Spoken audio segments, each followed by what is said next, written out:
खबरदार अगर तू दरवाजे से निकली, आला हजरत इमाम अहले सुन्नत मुजद्दिद दीन व मिल्लत मेरे आला हजरत से किसी ने पूछा था कि हजरत जी बीबी नात पढ़ सकती है? फतावा रज़विया की 14वीं जिल्द, बीबी मिलाद पढ़ सकती है? मिलाद। आला हजरत ने फरमाया अगर बीबी मिलाद पढ़ रही हो, नात पढ़ रही हो और उसकी आवाज गैर महरम के कानों तक जा रही हो, फरमाया उसे सवाब नहीं होगा, उसे हराम काम करने का गुनाह दिया जाएगा। बीबी को मना है, वो नात की आवाज भी औरत का ही नहीं पढ़ता, दीन में तो औरत की आवाज का भी पर्दा है। दीन में तो औरत की, हजरत सैयदा ज़ैनब, हजरत फातिमा की वो लख्ते जिगर जो मैदान करबला में इमाम हुसैन बराबर की शरीक रही सैयदना इमाम हुसैन के साथ। याह्या बिन मोइन कहते हैं मैं 15 साल तक हजरत ज़ैनब का पड़ोसी रहा हूं। 15 साल। घर बराबर होता है ना, बंदा बीबी देख ही लेता है। वो बीबी कभी पर्दा डाल के जा रही है दवाई लेने, कभी नजर आ ही जाती है। कहते हैं 15 साल में सैयदा फातिमा की बेटी का पड़ोसी रहा हूं, मैंने कभी बुरके में छुपी हुई ज़ैनब भी नहीं देखी। बुरके में छुपी हुई ज़ैनब भी कभी नहीं देखी। हजरत अब्दुल्ला बिन जाफर तैयार जनाबे अलीउल मुर्तजा के भाई थे, उनके बेटे के साथ इनका निकाह हुआ था, बीमार हो गई। तो हजरत अब्दुल्ला कहने लगे ज़ैनब चल तुझे हकीम के पास ले जाऊं, तबीब के पास ले जाऊं। तो हजरत ज़ैनब कहने लगी आप जाइए मेरा हाल बता के दवाई ले आइए। तो हजरत अब्दुल्ला जाफर तैयार कहने लगे शरीयत में गुंजाइश है डॉक्टर के पास जाने, हकीम के पास जाने की गुंजाइश है, तू चलती क्यों नहीं? तो हजरत ज़ैनब कहने लगी शरीयत में गुंजाइश तो है, पर अब्दुल्ला मेरी मजबूरी ये है कि मैं फातिमा की बेटी हूं। शरीयत में गुंजाइश तो है पर मेरी मजबूरी ये है कि मैं हुसैन की बहन हूं। शरीयत में गुंजाइश है पर मैं हसन की बहन हूं।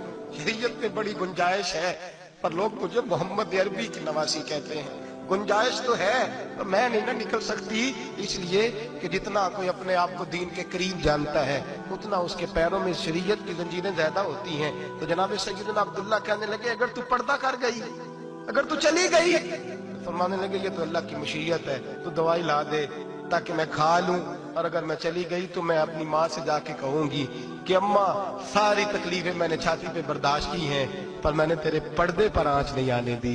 मेरे भाई ये उसवाए नूर है, ये उसवाए हसना है, ये हमें सिखाया जा रहा है। मेरे हबीब करीम की बीवियों का ये हाल था। बीवियों का अपने घर के आंगन में हजरत आयशा सिद्दीका, हजरत सौदा जनाब अफसा अपने सेन में जब बैठती थी ना तो दीवार की तरफ मुंह करके बैठती थी, दीवार के साथ लग के दीवार की तरफ।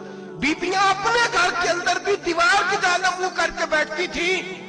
लोग पूछती, बीबियां पूछती कि अपने घर में भी दीवार को मुंह करने का मतलब? कहती हो सकता है कुछ छत पे चढ़े अचानक नजर पड़े, तो हम चाहती हैं फिर भी हमारा चेहरा नजर ना आए उसे, फिर भी हमारा चेहरा नजर। हम अपने घर के अंदर भी पाबंद रहती हैं कि हमारे चेहरे नजर ना आए। खुदा रा बड़े पैसे जिंदगी में लुटाए हैं, 1000 1500 बुरके पे भी खर्च करो, वो घर ले जाओ, वो अम्मा को भी दो, बहन को भी दो, बीवी को भी दो, उसको कोई ये पहन ले। इसलिए कि जब तो हजरत फातिमा के तरीके का पर्दा करेगी तो तेरे आंगन में सैयदा ज़ैनब की तरह की बेटियां पैदा होंगी, वो उस सुन्नत पे चलने वाली बेटियां तेरे आंगन में आएंगी। खुदारा मेरे भाई आज ये नियत करो, ये इरादा करो और अपने घरों को पर्दे का पाबंद बनाओ। अगर एक बेटी पर्दादार हो गई तो कई खानदान पर्दादार हो जाएंगे। अगर एक बेटी पर्दादार हो गई तो कई घराने संवरेंगे, कई जगह पे नूर फैलेगा। ऐ अर्श के मालिक, ऐ मेरे महबूब के खुदा, तुझे वास्ता है मेरे महबूब की बीवियों का और तुझे सदका हुजूर की शहजादियों का। ऐ अल्लाह इतना करम बरसा, इतनी रहमत बरसा कि मेरे वतन की बेटियां और मेरे वतन की माएं बहनें बच्चियां ये समझ जाएं कि हमारी निजात सिर्फ हजरत फातिमा के बुरके में है, हजरत आयशा के पर्दे में है, सैयदा खदीजतुल कुबरा के हिजाब में है। अल्लाह करे ये समझ जाए और ये जब भी सजदा करें तुझसे हयाई मांगे, ये तुझसे जब भी सजदा करें ये तुझसे अपने लिए चादर ततहीर और पर्दा तनवीर ही मांगे।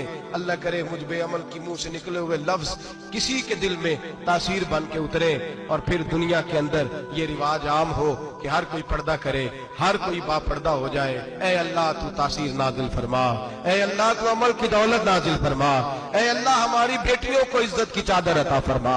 हमेशा मिदहत खैरुल अनाम में गुजरे, दुआ है ये उम्र दरूद व सलाम में गुजरे। आखिर